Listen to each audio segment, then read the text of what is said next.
Hello students. आपने पहले video को बहुत ज़्यादा प्यार दिया है, उसके लिए थैंक यू।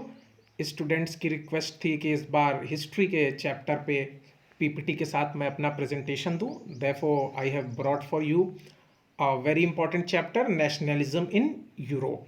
तो बहुत ही थोड़ा सा कठिन चैप्टर है क्योंकि इसमें बहुत सारे कॉन्सिक्वेंसेज हैं, रीज़न है, लेकिन हम एक एक करके बहुत ही सलीकेदार तरीके से समझने की कोशिश करेंगे। तो नेशनलिज्म इन यूरोप, सबसे पहले बच्चों नेशनलिज्म क्या होता है। नेशनलिज्म जब किसी तरीके की कॉमन फीलिंग डेवलप हो जाए, एक कॉमन इमोशंस डेवलप हो जाए, एक भावनात्मक लगाव, एक जुड़ाव अपने देश के प्रति, अपनी संस्कृति के प्रति, साझा संस्कृति का भाव, साझा संघर्ष का भाव, means a dream of common vision, common emotions, unity, उसको हम बोलते हैं नेशनलिज्म। तो यूरोप में नेशनलिज्म कैसे शुरू हुआ इसको हम देखते हैं। एक फ्रेंच आर्टिस्ट था फेडरिक सरियो, जिसने वो बहुत ही अपनी थिंकिंग में विजनरी था। विजनरी का मतलब वक्त से पहले आगे सोचना। वक्त से पहले आगे सोचने का मतलब क्या होता है बच्चों? देखिए, उस समय जो रूल था वो डिस्पोटिक रूल था, निरंकुश शासक था, राजा का शासन होता था। लेकिन सरयू ने जो वो चित्र बनाए, वो एक आर्टिस्ट था, फ्रेंच आर्टिस्ट था, उसने एक डेमोक्रेटिक और सोशल रिपब्लिक की कल्पना की। तो डेमोक्रेसी क्या होता है? प्रजातंत्र। रिपब्लिक क्या होता है? जिसका हेड इलेक्टेड हो। एक गणतंत्र की कल्पना की कि लोग जा रहे हैं और स्टैच्यू ऑफ लिबर्टी के पास से गुजर रहे हैं और एक स्वतंत्र राष्ट्र की कल्पना कर रहे हैं। कोई स्विट्जरलैंड का झंडा लेके आगे बढ़ रहा है, कोई यूएसए का झंडा लेके आगे बढ़ रहा है। तो ये कल्पना करने का काम जो है वो फेडरिक सरियू ने किया। आप इन चित्रों में देख सकते हैं और इस तरीके से यहाँ कुछ इमेजेस हैं जिसमें आप यहाँ पे देख सकते हैं, ठीक है ना। फिर उसके बाद आगे बढ़ते हैं और देखिए नेशनलिज्म फिर फ्रांस में डेवलप होना शुरू हुआ। तो फ्रेंच रेवोल्यूशन के बारे में 9th क्लास में बहुत डिटेल में children you all have studied. आप यहाँ पे देख सकते हैं, एक अपने जैसे हम अपनी माँ को भारत माँ के रूप में यहाँ पे जानते हैं, उसी तरीके से फ्रांस में एक कॉन्सेप्ट डेवलप हुआ, लापट्रे। लापट्रे मतलब पितृभूमि, फादरलैंड का। ली सिटियन मीन्स नागरिक हैं हम सब, एक सिटीजन के रूप में है। फ्रांस का एक झंडा आ गया, फ्रेंच ट्राई कलर आ गया। नेशनल असेंबली फॉर्म हो गई, हिम्स बनाए जाने लगे, ओथ यानी संकल्प लिए जाने लगे, कॉमेमोरेशन होने लगा मार्टियस का, जो शहीद लोग हैं। एक एडमिनिस्ट्रेशन डेवलप हो गया, सेंट्रलाइज यानी केंद्रीकृत, सेंट्रल एडमिनिस्ट्रेशन डेवलप हो गया। इंटरनल ड्यूटीज को यानी आप कह सकते हैं करों को हटाया जाने लगा, एबॉलिश किया जाने लगा। वेट और मेजर का एक यूनिफॉर्म सिस्टम आ गया और जो है फ्रेंच का इस्तेमाल, पर्शियन फ्रेंच का इस्तेमाल बढ़ने लगा, जिससे लोगों के मन में एक यूनिटी की फीलिंग डेवलप हो गई। तो यहां पे आप देख सकते हैं कि फ्रेंच इंपैक्ट यूरोप पे क्या पड़ा कि बहुत सारे लोग अपने आप को लिबरेट करने लगे डिस्पोटिज्म से। डिस्पोटिज्म मीन्स निरंकुशवाद, जिसके शासन पे किसी का कंट्रोल ना हो। This system is known as despotic system, means a system which is despotic, that is not democratic, means it has no control. No one has the power to control. The king is the final authority to decide what to do and what not to do, and the words of the king is the law. राजा के शब्द ही क्या हो जाएंगे? नियम हो जाएंगे। तो students ने भी जैकोबिन क्लब बनाया और इससे क्या हुआ कि फ्रांस के जो आइडियाज थे वो पूरे यूरोप में तेजी से फैलने लगे। तो अब यहाँ पे देखिए नेपोलियन का, आप यहाँ पे देख सकते हैं, नेपोलियन बहुत ही फेमस है, क्लास 9th में भी आप पढ़ चुके हैं। नेपोलियन ने पूरे यूरोप को जोड़ने का काम कर दिया, पूरे यूरोप को एक करने का काम किया नेपोलियन ने। कैसे? नेपोलियन के आने से उसने बहुत सारे तरीके के रिफॉर्म करना शुरू किया, एडमिनिस्ट्रेटिव प्रशासनिक सुधार करना शुरू कर दिया। प्रिविलेजेस हटा दिया उसने। प्रिविलेजेस का क्या मतलब होता है? प्रिविलेजेस का मतलब होता है कि किसी इंसान को जो विशेषाधिकार मिलते हैं, जन्म से ही किसी को विशेषाधिकार मिल गया कि राजा का बेटा राजा है, तो उसको ये प्रिविलेज है कि वो राजा का बेटा है, ये उसका विशेष अधिकार है, ये किसी लॉ पे बेस्ड नहीं है। तो इस तरह के प्रिविलेजेस को रिमूव कर दिया गया और इक्वालिटी का सिस्टम आया। इक्वालिटी जो कि लॉ पे है, यानी लॉ ऑफ द लैंड, नियम को यहां पे बनाया गया। समानता यानी इक्वालिटी को महत्व दिया गया। राइट टू प्रॉपर्टी लाया गया। फ्यूडल सिस्टम मतलब खेत, जिनके पास बड़े बड़े खेत होते थे, खेतों पे मजदूरों से वो काम कराते थे, कम वेतन में उनका शोषण करते थे। इस तरह का फ्यूडल सिस्टम, जिसको हम सामंती प्रथा बोलते हैं, सामंतवाद बोलते हैं बच्चों, नेपोलियन ने उसको हटाने का काम कर दिया। सर्फडम और मैनोरियल ड्यूस को भी हटा दिया। सर्फडम, ब्रिटेन में इस सिस्टम को सर्फडम बोलते हैं। तो ये सब कीवर्ड है, एक ही तरीके से इनको हम फ्यूडल सिस्टम से जोड़ सकते हैं। गिल्ड, गिल्ड मतलब क्या था, ठीक है, तो गिल्ड एक तरीके से क्या होते थे, बड़े बड़े बिजनेस जो है वो यूनिट्स होते थे, संगठन होते थे, श्रेणियां होती थी, जिनको हम गिल्ड्स बोलते हैं। तो नेपोलियन ने उनको भी रिस्ट्रिक्शन जो है हटा दिया, मीन्स उनको खुला छोड़ दिया, ताकि आसानी से वो बिजनेस कर सकें और प्रॉफिट हो, और जिससे यूरोप की, खासकर फ्रांस की उन्नति हो, और लोगों को ट्रांसपोर्ट और कम्युनिकेशन के सिस्टम से जोड़ना शुरू कर दिया। बढ़िया तरीके से ट्रांसपोर्ट का सिस्टम, कम्युनिकेशन का सिस्टम, लोग एक दूसरे के करीब आने लगे, और यूनिफॉर्म लॉ ले आया, वो वेट ले आया, और एक तरीके से एक नेशनल इंटीग्रेशन का भाव जो है वो डेवलप होने लगा फ्रांस में। तो आप देखिए लिबरल नेशनलिज्म क्या होता है, क्यों लिबरल नेशनलिज्म इंपॉर्टेंट है, क्योंकि लिबरल नेशनलिज्म, क्योंकि लिबरलिज्म से ही नेशनलिज्म का जन्म होगा बच्चों। तो ये बात बहुत ही इंपॉर्टेंट है समझना, कि आप देखिए लिबरलिज्म क्या होता है, क्या चाहता है लिबरलिज्म, ऑटोक्रेसी का अंत हो जाए और क्लरिकल प्रिविलेजेस को अंत कर दिया जाए, मीन्स सबको बराबर के मौके मिले, अपॉर्चुनिटी मिले, किसी एक को विशेषाधिकार न मिले, प्रिविलेजेस न मिले, कुछ लोगों का सिस्टम पे शासन ना हो, बल्कि सबका अधिकार हो, और फ्रीडम मिले, व्यक्तिवादी लोगों को, व्यक्तिगत लोगों को फ्रीडम दिया जाए, सबको लॉ के सामने इक्वालिटी दी जाए। प्रेस का फ्रीडम जो है उस पर इन्होंने बहुत ज्यादा जोर दिया। और पॉलिटिकल फील्ड में क्या सोचते थे, कॉन्स्टिट्यूशन को इंपॉर्टेंस दिया जाए, गवर्नमेंट बाय कंसेंट, यानी democracy is the government by consent, ठीक है, ये कभी नहीं भूलना है, गवर्नमेंट यानी डेमोक्रेसी को ये इंपॉर्टेंस दे रहे हैं, ठीक है। इनवॉल्युबिलिटी ऑफ प्राइवेट प्रॉपर्टी, यानी प्राइवेट प्रॉपर्टी को एबॉलिश कर दिया जाए, यूनिवर्सल सबको सफरेज दिया जाए, वोट करने का सबको अधिकार दिया जाए। और इकोनॉमिक फ्रंट में क्या सोचते थे, ये क्वेश्चन आ भी सकता है कि इनकी थिंकिंग क्या थी, तो तीनों फ्रंट में आप लिख सकते हैं, सोशल, पॉलिटिकल एंड इकोनॉमिक। तो इकोनॉमिक फ्रंट में फ्रीडम चाहते थे, ये मार्केट का रिस्ट्रिक्शन ना हो किसी तरीके का, गुड्स इजिली एक जगह से दूसरी जगह घूमे, ड्यूटी में यूनिफॉर्मिटी हो, यूनिफॉर्मिटी यानी समरूपता हो, एक तरीके से आप कह सकते हैं कि वेट और मेजर कॉमन हो। उससे क्या होगा बेटा, लोग तेजी से बच्चों जुड़ेंगे। तो इस तरीके से नेपोलियन के काम ने और लिबरल नेशनलिज्म ने तेजी से नेशनलिज्म का प्रसार करना जो है वो शुरू कर दिया, प्रचार और प्रसार पूरे यूरोप में। अब यूरोपियन सोसाइटी उस समय कैसी थी, एरिस्टोक्रेसी, यानी ज्यादातर लोग डोमिनेंट थे, अत्याचार करते थे, अन्याय करते थे, उनका अपना इंटरेस्ट था, बड़े बड़े घरों में रहते थे, बड़ी बड़ी जमीनें थी उनके पास, एक दूसरे से शादियां करते थे, शादियों के थ्रू अपने कॉन्टैक्ट को और मजबूत करते थे, और ज़्यादातर लोग फ्रेंच बोलते थे, ठीक है। लोअर क्लास में क्या था, ज़्यादातर पीजेंट थे, खेत में काम करने वाले किसान थे, लैंडलेस थे, उनके पास जमीन नहीं थी, और वो सर्फ्स की तरह काम करते थे, कम वेतन पे उनका शोषण किया जाता था, अन्याय होता था, अत्याचार होता था, means exploitation and injustice they used to face. तो इस तरीके से फिर जो है यहाँ पे देखते हैं, अच्छा एक सिस्टम जो बहुत इंपॉर्टेंट है और आपको 5 मार्क्स नहीं तो 3 मार्क्स में भी आ सकता है बच्चों, वो है ज़ोल्वरिन। तो ज़ोल्वरिन क्या है, एक यूनिफाइड इकोनॉमिक टेरिटरी है, इसको एक विशेष आर्थिक क्षेत्र है। तो ये विशेष आर्थिक क्षेत्र क्या कर रहा है, किसी तरीके की रोक नहीं लगा रहा है, किसी तरीके का ऑब्स्ट्रक्शन नहीं, किसी तरीके का हिंड्रेंस नहीं, अनहिंडर्ड मूवमेंट है गुड्स का, पीपुल का, रिसोर्स का, टेक्नोलॉजी का, हर चीज आसानी से हो रहा है, स्मूथ फंक्शनिंग हो रही है। तो ज़ोल्वरिन फॉर्म हो गया, जिसमें मेन कौन सा कंट्री था, पर्शिया, और उसको बाद में अदर जर्मन स्टेट्स ने ज्वाइन किया। टैरिफ बैरियर उसमें हटा दिया गया, किसी तरह का बैरियर नहीं, किसी तरह का रोक नहीं, करेंसी को रिड्यूस करके 30 से केवल 2 कर दिया गया। तो यानी लोग जुड़ेंगे, जब करेंसी की संख्या भी कम हो गई, यानी पूरे देश में अब सिर्फ 2 करेंसी यूज हो रही है। रेलवे नेटवर्क को क्रिएट किया गया, और नेटवर्क को क्रिएट करके ज़ोल्वरिन लाया गया यहाँ पे यूनाइट करने के लिए। तो इस तरीके से ये सिस्टम जो है वो तेजी से आगे बढ़ रहा है। अच्छा फ्रांस, यहाँ पे आप देखिए, अच्छा अब नेपोलियन तो शुरू में अच्छा था, उसने यूनिफिकेशन के काम में एक इंपॉर्टेंट रोल निभाया, क्योंकि बहुत सारी चीज़ों में उसने कॉमन एडमिनिस्ट्रेटिव सिस्टम ले आया, वो सब सही था, लेकिन उसमें एक खराबी क्या थी कि वो एक डिक्टेटर जैसा काम करने लगा, टैक्स बढ़ा दिया, लोगों का पॉलिटिकल फ्रीडम यानी उनको किसी तरीके का बोलने की आज़ादी, कोई संगठन बनाने की आज़ादी, ये सब नहीं थी। सेंसरशिप लगा दिया, सेंसरशिप मीन्स प्रेस पे प्रतिबंध लगा दिया, और फोर्स कॉन्स्क्रिप्शन, कॉन्स्क्रिप्शन मतलब मिलिट्री में जबरदस्ती की भर्ती, क्योंकि युद्ध होते थे तो युद्ध के समय जबरदस्ती की भर्ती करने के लिए कॉन्स्क्रिप्शन का सिस्टम। इसलिए नेपोलियन पहले तो लोकप्रिय था, धीरे धीरे थोड़ा अलोकप्रिय यानी कि पॉपुलर हो गया। अच्छा, एक और सिस्टम है कंजर्वेटिव सिस्टम, इसको कभी नहीं भूलना है क्योंकि वियना कॉन्फ्रेंस 1815 का बहुत इंपॉर्टेंट है बच्चों।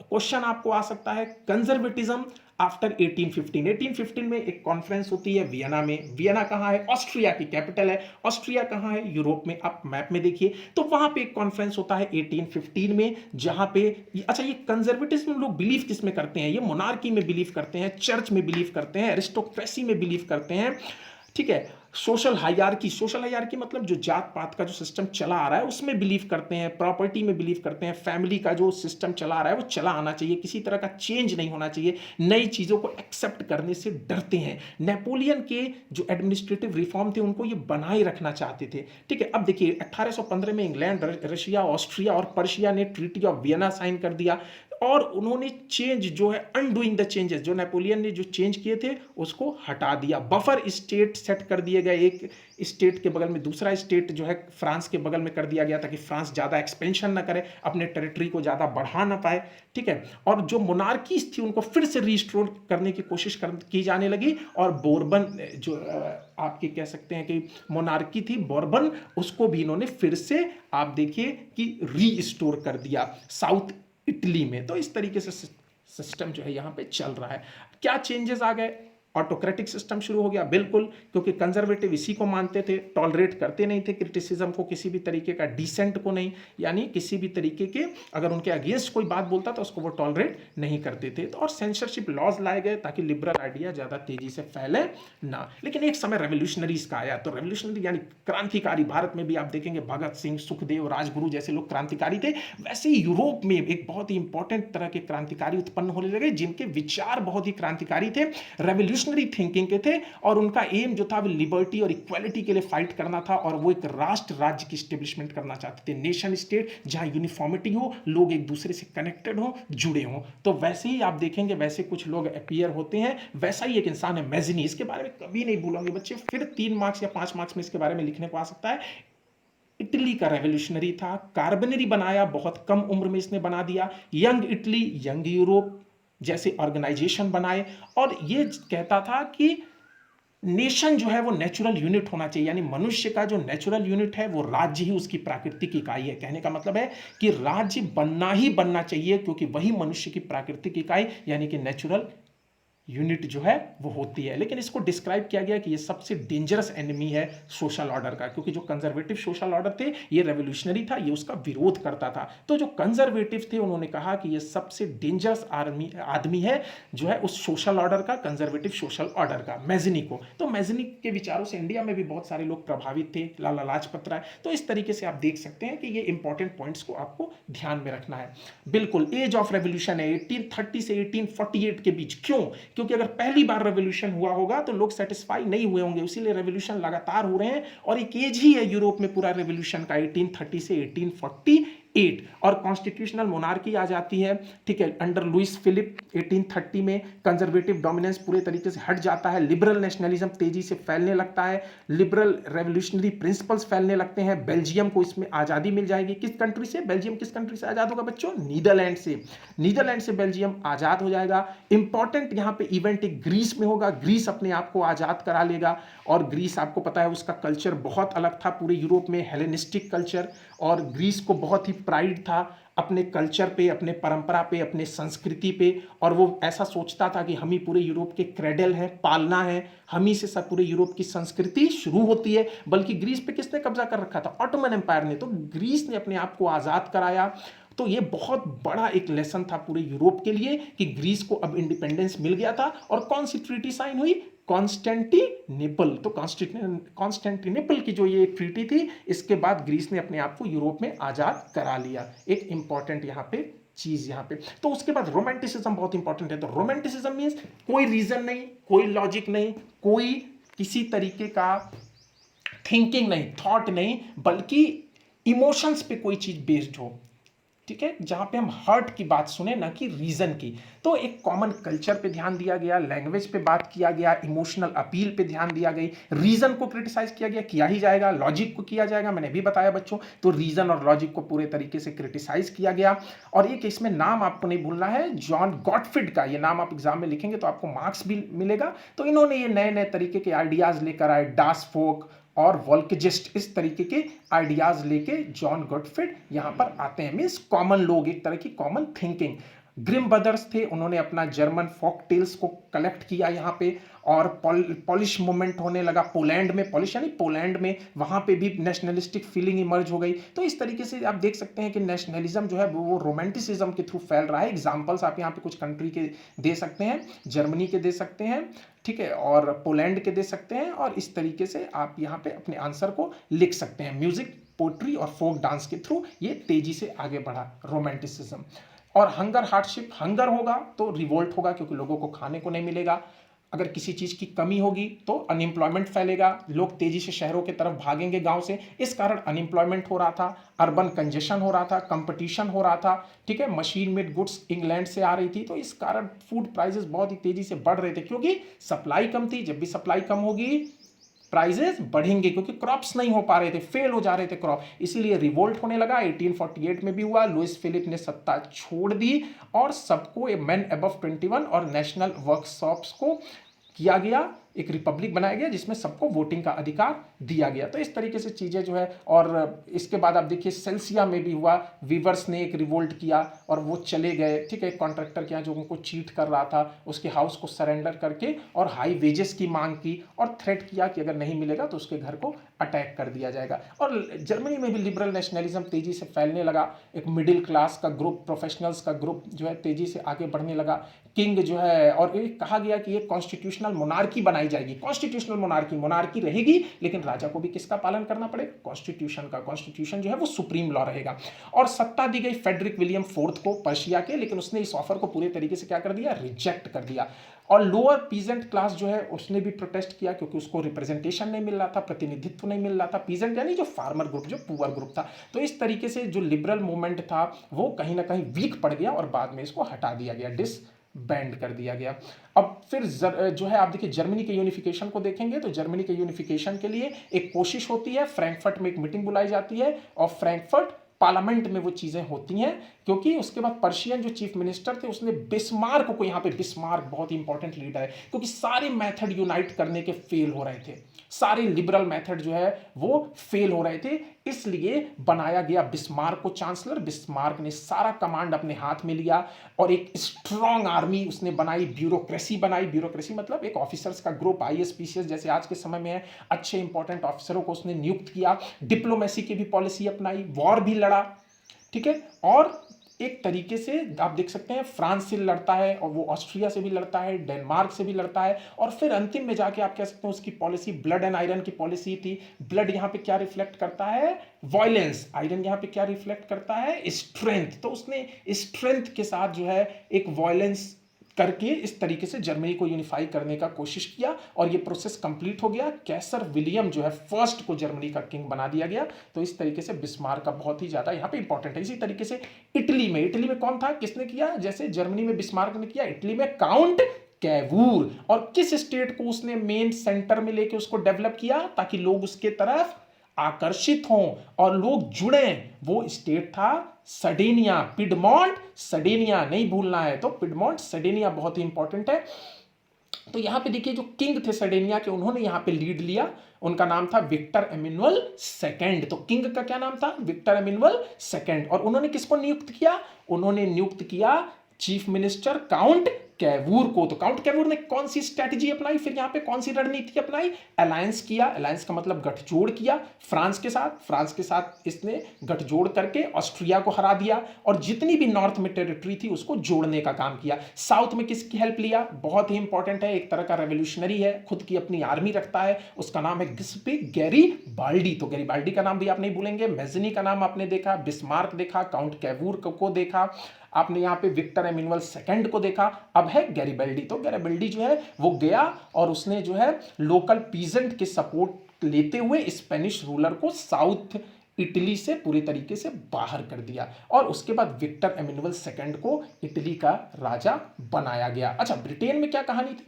ब्रिटेन में आपको कभी भी ये इसमें भूलना नहीं है कि ये कोई जो है ये कोई नेशनलिस्ट रिवोल्ट यहाँ पे नहीं था, लेकिन मेन 4 एथनिक रीजन्स थे ब्रिटेन में। आपको पता होगा इंग्लिश, वेल्स है ही, आपको पता है ब्रिटेन के पास, स्कॉटिश है ही स्कॉटलैंड, और आयरिश है आयरलैंड, पता ही है ब्रिटेन के पास, बच्चों आपने मैप में देखा होगा। तो ये जो है ब्रिटिश पार्लियामेंट द्वारा डिसीजन लिया गया और 1707 में एक एक्ट बना दिया गया इंग्लैंड द्वारा कि स्कॉटलैंड की पूरी आइडेंटिटी को पूरे तरीके से उस पर कब्जा कर लिया गया, उनकी विरासत को, उनकी संस्कृति को पूरे तरीके से दबाने की कोशिश की गई और 1801 में फिर से एक्ट बना दिया गया और आयरलैंड को भी ग्रेट ब्रिटेन का पार्ट बना दिया गया। तो यानी अब जो है ब्रिटेन पूरे तरीके से अपनी चीज़ों को इम्पोज करना चाहता था, अपना सिंबल, अपना कल्चर, अपनी विरासत, अपनी संस्कृति थोपना चाहता था। किस पे? आयरलैंड पे, स्कॉटलैंड पे और वेल्स पे। तो इस तरीके से यूनिफिकेशन जो है वो ग्रेट ब्रिटेन का चलता रहा और उसने ये करने में वो कामयाब रहा। अच्छा, बाल्कन रीजन कौन सा है? बाल्कन रीजन आपने देखा होगा बहुत सारे कंट्रीज में आते हैं,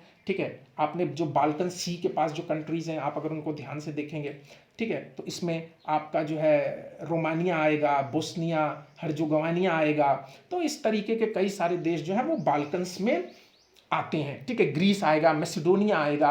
तो इसमें ऑटोमन एम्पायर जो है वो मुस्लिम एम्पायर था, ये आप सबको पता है। तो जो नेशनलिस्ट रेवोल्यूशन था वेस्टर्न यूरोप में और रोमांटिक नेशनलिस्ट फीलिंग, तो बाल्कन्स जो थे वो अपना जो है वो लिबर्टी चाह रहे थे कि हमको अलग कर दिया जाए, क्योंकि हमारा आइडेंटिटी अलग है और हमारा जो है संस्कृति अलग है, इसलिए हमको अलग किया जाए। और ऑटोमन एम्पायर धीरे धीरे कमज़ोर होता गया और बाल्कन्स ने अपने आप को यहाँ पे फ्री करने में कामयाबी पाली। तो बाल्कन्स का जो एरिया था बहुत ही टेंस एरिया था, हर देश एक दूसरे से लड़ रहे थे क्योंकि एक दूसरे की ज़्यादा से ज़्यादा टेरिटरीज पे कब्जा करना चाहते थे, हथियारों की होड़ शुरू हो गई एक दूसरे की टेरिटरी, तो बहुत ही टेंस हो गया। और जब भी टेंशन होगी पीस बिल्कुल रुक गया और यही टेंशन जो है कारण बना और फिर जो है आप देखेंगे यही टेंशन आगे कारण भी बनेंगे, वर्ल्ड वॉर के लिए ये कारण भी बनेंगे। तो इस तरीके से ये यहाँ पे चीज़ें आगे बढ़ेंगी। बच्चों, मुझे उम्मीद है कि मैंने बहुत ही आपको अच्छे लैंग्वेज में यहाँ पे समझाने की कोशिश की, आपको सारी चीज़ समझ में। अगर कोई डाउट है या कोई चीज़ है तो आप कमेंट सेक्शन में जाके कमेंट कर सकते हैं और वीडियो को लाइक और सब्सक्राइब करें। Thank you.